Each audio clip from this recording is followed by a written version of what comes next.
Hello, everyone, and welcome to our next interview. I'm really excited to have an opportunity to share with you our guest and really Sherimane's story. It's really amazing when you have entrepreneurs out there that have created their businesses really based on their experience, their life altering kind of decisions that they've made. Our guest today is a vegan chef. She not only has one vegan eatery, she has two, where she's really helping people get back in control of their lives. She's helping and teaching people how they can use food, how they can really do meal planning, how they can really kind of take power over their food. And she's helping them through not only teaching, learning, coaching, and also making delicious and amazing items that we can all eat.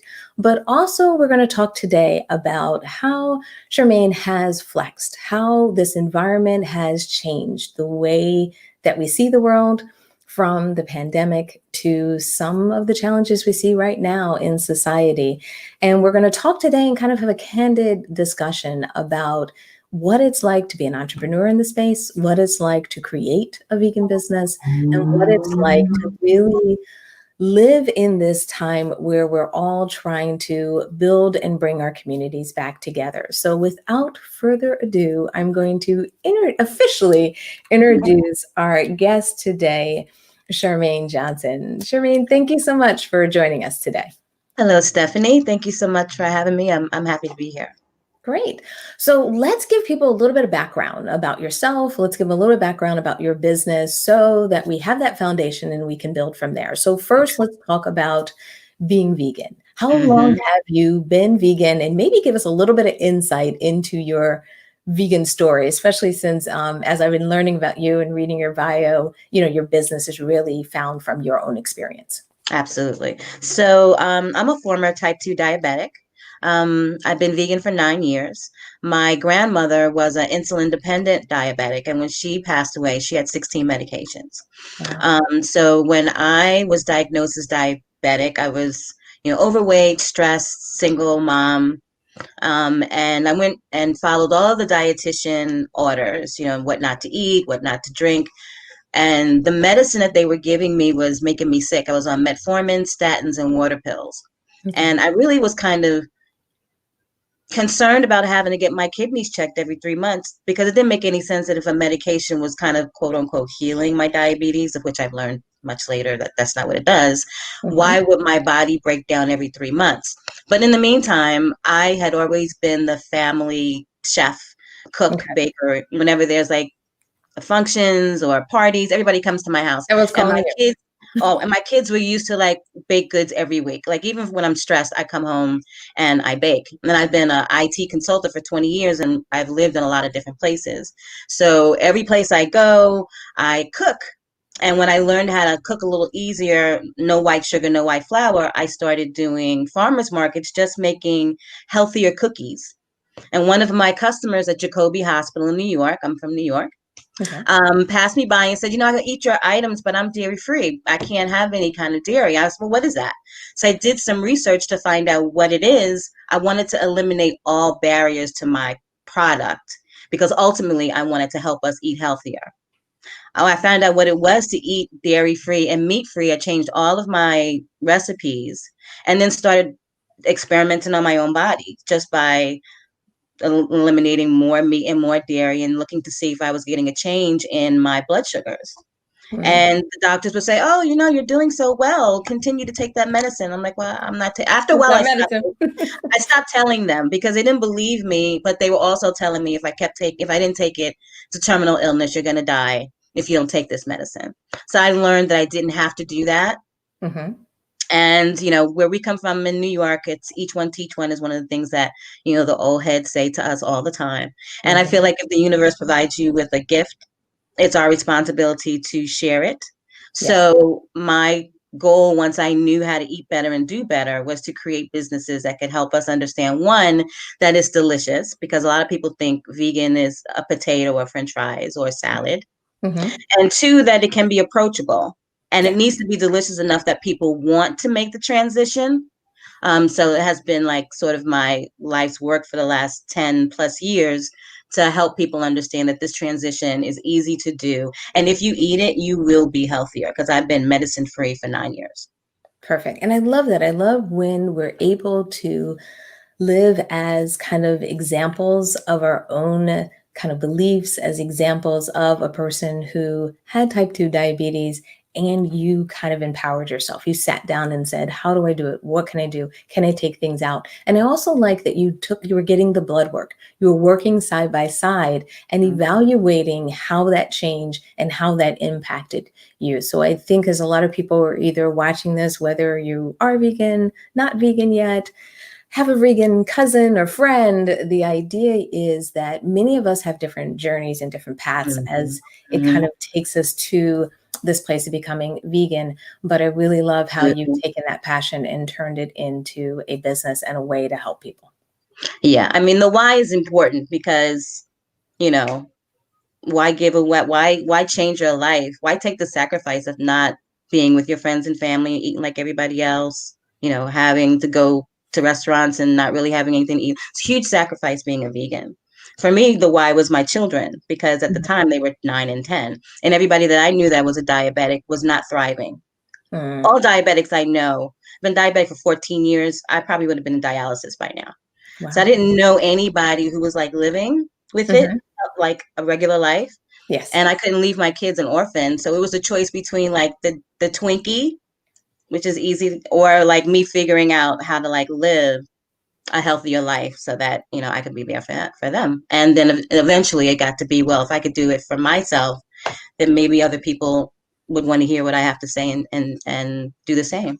Yeah. And you can help other families, other people that Absolutely. want to thrive as well. And I think it's just opening that door and creating that opportunity, I think is just priceless and such an amazing thing. So if we're thinking about the business side, if we're starting to put our business hat on, if we're starting to kind of see how you are living your life day to day, let's talk about making that leap. When you made that leap to becoming an entrepreneur, walk me through kind of what that transition, what that process was like, and kind of how that felt then, especially compared to now, since you've been in business for a while. There's no one to help you, is what I found out as a vegan entrepreneur. First of all, the preconceived notion of what vegan is wasn't me. Didn't look like me as I started talking to people about being vegan, eating plant-based, etc. So having to break down that barrier, but Yes. also pulled in my community as well, because at farmers markets, etc., they don't normally see folks that look like me that say, hey, you don't need the egg. You don't need you can do this. So it was hard, but my why was I could not do it, because you can't not see disparity in your community and people Yes. being unhealthy, and knowing that there are choices out there that are easily attainable if they just know what to do and how to use it. So I didn't get a lot of encouragement other than just my determination that I'm going to heal you. That if you keep coming to my booth and you have a blueberry muffin every Saturday, you're going to start to lose weight, and you're going to be like, you know what, I'm losing weight and I don't know why. I'm like, maybe there's a flax seed in that muffin. Just, slowly but surely giving people the education, but not beating them over the head with it. Yes. And that started giving me encouragement. One of the things that happened, I was doing a market in Brooklyn. There was a Latina teenager that would come to the market every Saturday to get a muffin. And then one Saturday he brought his abuela, his auntie, who spoke no English, but she was a diabetic. And he had been telling her over and over, you can eat better. You can live better. I buy this thing from this lady every day. She used to be a diabetic. You can eat this, try this. So when he brought her to my booth, I was like, I'm doing the right thing, because that's the whole point, that you're reaching people so that they can reach their family, so that we can spread the love globally from a community perspective. So those little wins along the way helped kind of pull me through. Tried to do some research online, took all of the things from a regular baking perspective and tweaked them, did a lot of research, a lot of trial and error, trying to figure out how to replace an egg, figuring out what flaxseed is, aquafaba, all kinds of things that you would not normally use. But I also think that it's kind of an alchemy, because being able to create magic out of chickpeas is like amazing. So if Yes. you are creative enough and you have that creative energy and vibe, plus your why is important, because it can't be, oh, I just feel like, for me, it had to be important enough for me to go through all of the people saying, oh, you're still doing that little cupcake business, just the dismissiveness that you get Yeah. as you move forward. You have to be able to fight that, and your why has to be really, really important. So just my determination, just seeing that I know that it works, and knowing that if there's no information out there, there must be a reason why. That means I need to be doing it, because there's a reason why. There's a reason why there's no information out there. Then somebody has to know it. So, and clearly it's working, especially if Yeah. you look at it from an international perspective, it is working. Yeah. And factory farming is not sustainable. So we need to, do different things, but having the opportunity to continue to educate every time a customer buys something, but not from a preachy perspective. They'll be like, hey, what's in this? And you put the ingredients, and they're like, well, what's a flax egg? So every time you have an engagement, you have an opportunity for education, but it doesn't need to be preachy. Yes, absolutely. And I think it's People also, recoil from that. yeah, I think we can be careful of being preachy. We can be careful of telling others, do it this way, that way. It's really sharing. It's really Right. about offering kind of that open hand, or in this environment, really opening up to people and saying, these are the results. This is what you can do. And also, I love your story. Sharing your story really makes a difference. And being able to help people understand, especially if someone is or has type 2 diabetes, if they have it in their family, because often it runs, many of our habits, especially our food habits, are culturally based and get it from our Absolutely. family. So we often will have others who are struggling with it as well. So Mhm. being able to help our family members, being able to help people understand that what you're doing may not be directly for them, but like you said, when someone brings their aunt, they're able to Right. share that. I think makes a huge difference. I also love that you talked about how sometimes you have the naysayers. Sometimes you have the people who are kind of like, what, you're doing this business, you're doing this. And you have to push through. You have to really understand your why and not lose track of that, so that the noise out there will Right. keep you from moving forward. Absolutely. So let's talk about what's going on right now. Let's talk about the world right now in a couple of different ways. Let's talk about where and how your business, let's start with how your business has changed, and then we'll start to kind of talk about everything that's happening in the world and kind of how we feel about it and how we manage it. But Right. maybe you were like many of us, just going along, business was good, January, February, things were going Right. okay, and then you were hit. Kind of explain to me what happened and how was your business initially impacted by the pandemic, and then we'll kind of talk about where you are today.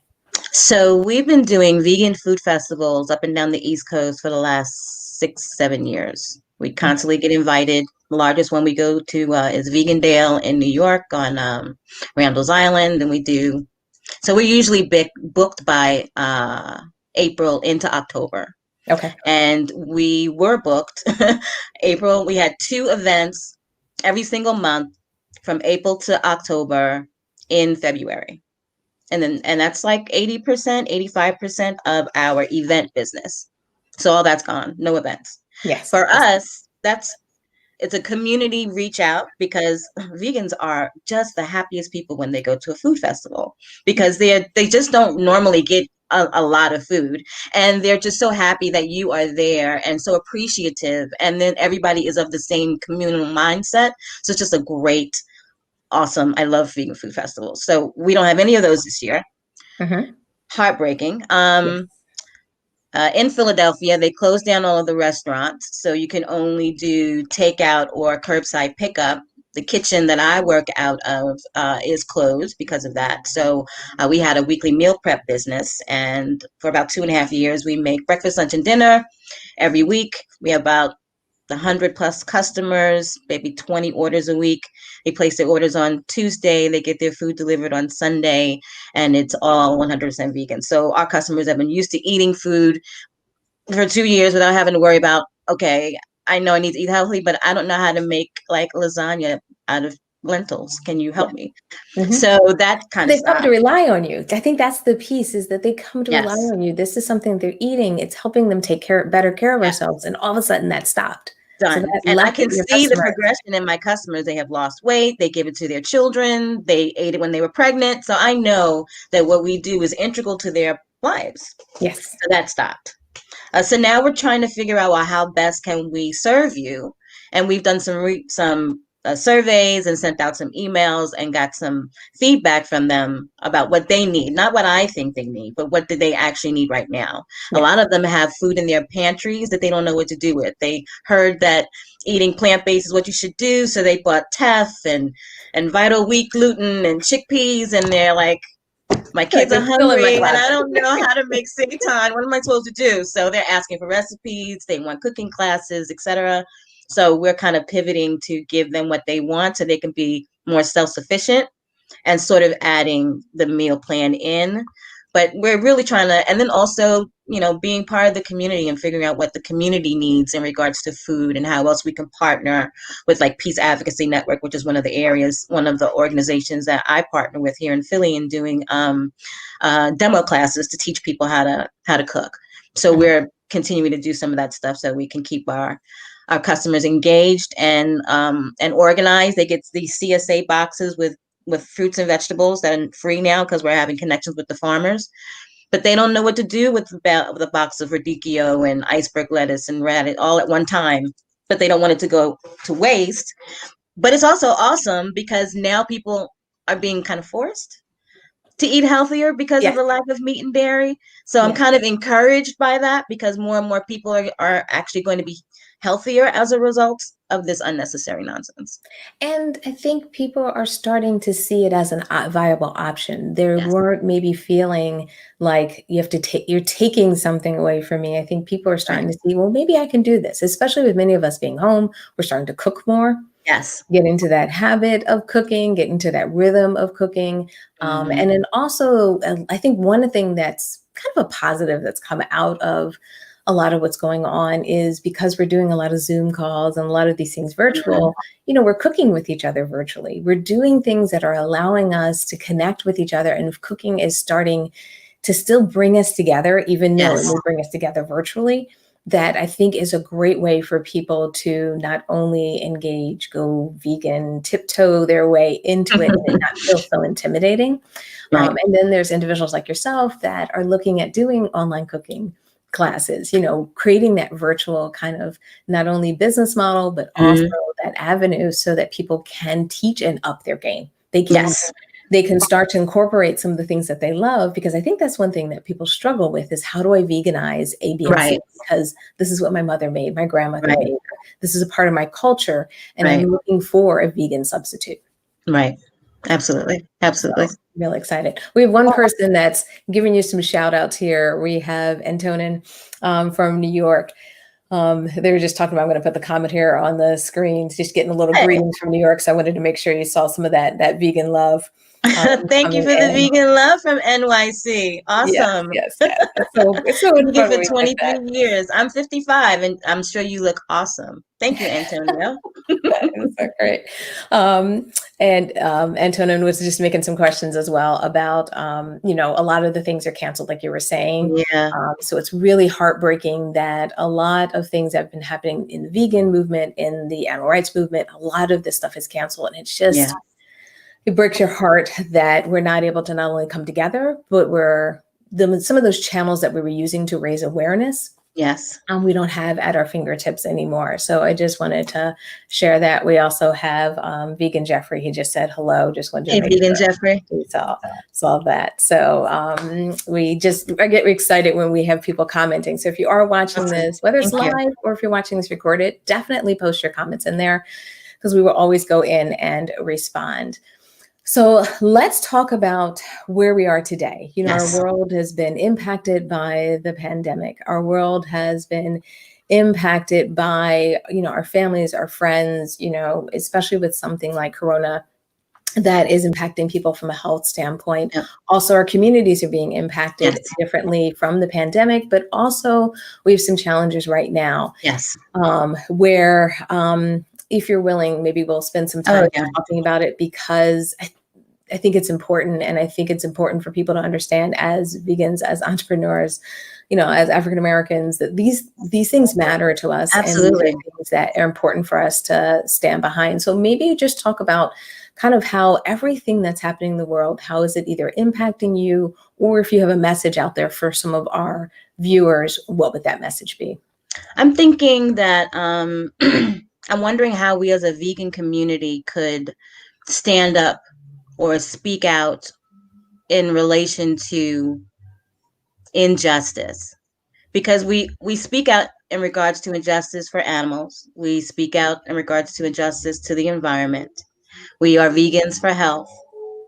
But if we are going to stand behind the right to live of my dog or the cow, then we can't get shot in the streets and folks act like it's okay. Yeah, And exactly. and we're tired of Yeah, it and having to explain why we're tired yeah, of it. So what I think is that um, vegans, not that we are necessarily special, but because of our why and our choices to choose animals, environment, etc. And not all of us, but we do try to live in a HESMA lifestyle, something that's more holistic. It matters what you listen to in regards to music and who's talking. It matters what you read. It matters what you speak. It matters how you move through the world. Well, then it should matter to us as a collective vegan community that the injustice just needs to be we need to stand against it in whatever ways that we need to. May it be our corporations from Miyokos to, I don't know, Beyond Beef. I mean, they're asking us to buy their products. Where are they?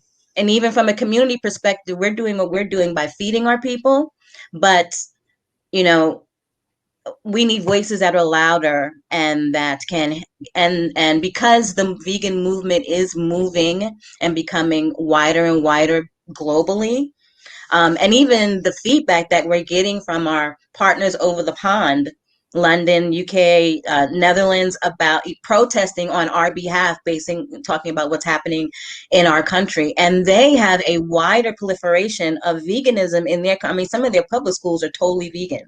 yeah. Like they live that way. So I just think that we can do, I'd like to figure out what I can do and how we as a vegan community can be louder, Yes. because we're very loud about the animals. Everybody knows. We've seen all the documentaries. We're really loud about the environment. We're loud about vegan for health, but we must be loud about people dying. It's just, it is unacceptable. So I'm hoping that we can talk about figuring out what we can do as a larger vegan community. I think that this particular situation, even with COVID, is a global reset. Yes. Um, we all having to sit still and think, meditate, pray tell. Some of Hmm. us don't do that, but might be a time for us to kind of sit down and figure out who we are, what we want, what kind of world we want to have. Yeah. And we can really make a decision about what kind of world we want to have. And either we're going to put our heads in the sand and just eat our chickpeas and make believe nothing's happening, or we're going to put our talents and our voices to the causes that we believe in. And it must be humanity. It must be, and a lot of people don't want to say, well, why you always want to call out the difference about racism. It is a thing that you cannot ignore. Yes. We are Yeah. being Can't killed, ignore these and things. it is what it is. You can no longer say, oh well, it must have been, he was, no, his foot was on his neck, he cried for his mother in the street. There's just no way that you can say that that's okay. Yeah. So I'd like us as a community to figure out what we can do to be more vocal, but I'm also encouraged by the reset that Mother Nature gave us, by us having to cook with each other, us having to talk to each other, of having to barter, because Hmm. some people are getting unemployment and they haven't had unemployment since March, and here it is June and they don't have any food. So farmers are coming down donating food. People are teaching people how to cook. So there's a sense of community that I'm hoping will continue with us as we move forward. And I think it will, because we are realizing that we need each other. Yes. but the insidiousness of racism needs to be spoken out by our um, brothers and sisters who are not impacted in the way that we are. And I don't think that the movement is going to be as impactful if we don't have more varied voices instead of our bodies and our voices always being the ones on the front line. And then there's a complaint about how we do it and why. Yeah. So I'm troubled. Yeah, I agree. I think it's so important that we figure out how we're going to use our voices. Many of us have platforms. Many of us have ways to communicate. Many of us have ways to help, to teach. And sitting back, like you said, kind of just chilling and saying, well, I'll just wait until all of this passes over. I'll just wait until we get back to normal is not the way to look at this. This is a time, I love how you said it, of resetting. This is a time for us to really think about what kind of society we want to be moving forward. And how we can act. I'm really big on action. I'm really big on not just talking about and dreaming about the world we'd like to have, but think about what your action is. And not everyone's action is going to be in the same realm and the same way. So I don't want people to think, well, you want me to be an extrovert. You want me to go do this. You want me to do that. No, I want you to use your talents. I want you to use your community. I want you to use the channels that you have at your fingertips and speak out and speak up and think about what you want to do to contribute to the change. Absolutely. As vegans, I think we really have to do that. We have to make a course correction to make sure that we are speaking out for all injustice out there. I just think it's and everybody can act from their own sphere of influence, because some people, I can't protest in the street because I have kids and I can't get arrested. I am militant enough that I'd probably get shot because I'm one of those mouthy type of people. So I know that of myself, but I can feed you. I can teach you how to feed yourself and feed your families. And I know that when you eat better, your brain is less foggy. Yes. You're better able to, cognate, to strategize. You're feeling better. You have less money that you have to spend on medication. All of those wonderful things help you as a person, helps your community, helps you to live. So everybody has some way of doing something within their sphere of influence to make the world a better place, to make it what it is that they want it to be. Absolutely. I really I love everything you're saying. We had a couple of shout outs. Maddie joined us. She said she was really excited, seeing another dedicated businesswoman. So thank you. Just wanted to make sure you saw that. Janet said hello from us from Chicago. Hey, Janet. Suburbs. Hey, Janet. I used to live in Chicagoland as well. You. Yep. And we also had just some commentary of just thanking people for those thoughts and inspiration. I really wanted us to spend some time talking about it because, like we said, it needs to be voiced. It needs to be discussed. And we all need to just start thinking about it. We had some other questions in here. Antonio, I know you asked a couple of questions. I don't think we're going to have time. He was asking some questions about palm oil and so forth. I'm not sure. We're going to have time to get I like grapeseed. I like grapeseed oil, if I must say. Okay. All right. Normally what I do is we keep these sessions to about 30 minutes or so, because I know I'm popping into everyone's life while they're listening to these live, while I'm jumping in. So we're coming a little bit close to that half an hour kind of segment. And one thing I always like to do as we wrap up, as we kind of jumped in and hopefully inspired people, as we jumped in and maybe even stretched a little bit of people and helped them to maybe think about what's happening in our current environment differently. What I also love to do is give advice, give some recommendations, because you are kind of living in this world as a vegan entrepreneur, as a successful vegan business owner. Talk about maybe some advice you have for others that are transitioning, that are challenged with things like their shared kitchen is closed, they're trying to flex in their business. And then also the community aspect, where people are trying to figure out, how do I support my community?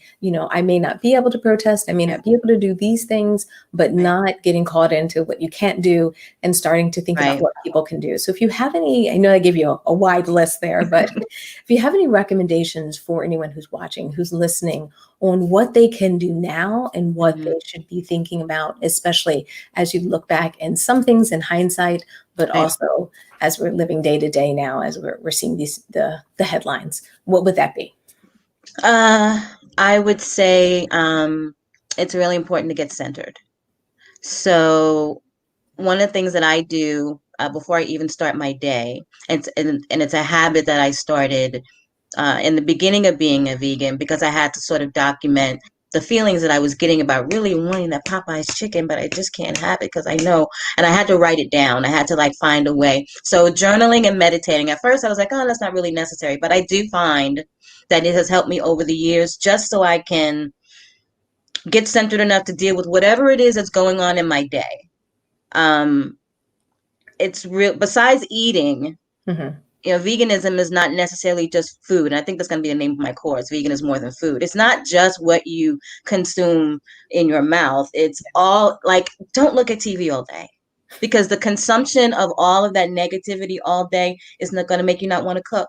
You're not going to want to get up and go exercise. You're not going to want to talk. You're going to be so overwhelmed by what is negative that you won't be able to see the positive.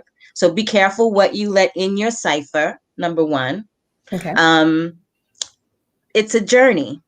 It takes time. It took me many, many years to get to the point where I can be like, oh, I don't want the meat. But all you need to do is just eat one thing every day that's green or greenish. One thing every day that's not fried. Try to bake. Take one thing, like maybe you fry all your food. I'm going to try baking everything for a week. All I'm saying is just give yourself a break. Mm-hmm. Because it's not something that you're going to automatically one day wake up and be a vegan unless you have a food issue and you have to change your diet immediately. So be gentle with yourself because it takes time. Um, be also gentle with yourself when you figure out, well, what can I do? Everybody can do something, even if it's just calling your friend and saying, hey, I know you had a bad day today. I know what's going on right now is rough. Do you want to talk? Yeah, great advice on that. It could be anything. It could be anything. Just letting people know that you are there for them can be enough. If you want to donate to your local CSAs or food banks so that you can help the farmers get the food to the folks. Almost every state has some sort of way of helping to donate and give, and just be intentional, really, about what it is you're saying to people, how you're moving through the world, what you're buying, what you're listening to. And in every choice, you're making a choice that reverberates good vibrations. So everything that you're doing, you're wanting that to be the onus of what it is that you're doing. And if you come from that place initially, then whatever it is that you're doing will end up with a wonderful result. So it's a little bit of a mind shift set because right now you think there's nothing to do but nothing to look at but negativity. But the birds are chirping louder, the sky is bluer, the ocean is happy. There are some things that are happening to us, even the cooking, that allows us to get back to basics, get back to loving, get back to community. And I think we're going to continue with that. So that is what I would those are sort of like my parting thoughts. But in regards to advice, just be gentle with yourself, but be intentional. Love it. Love it. So just so as people are listening to this, they're feeling inspired. Maybe they want to reach out to you. Maybe they want to get connected. Let's give them your website. Let's give them your social media, and also let them know. I know you said you're working on an online course. So what can they? Can they get anything ordered and shipped to them today? Right. And if not, then when should they be looking for a course, or what should they do so that they can not only connect with you, collaborate, and support what you're doing, but also make sure that they are connected with all the great work that you're doing? Thank you. So we are going to be putting a course together. It'll be a 3-month course because it takes 3 months to develop a habit.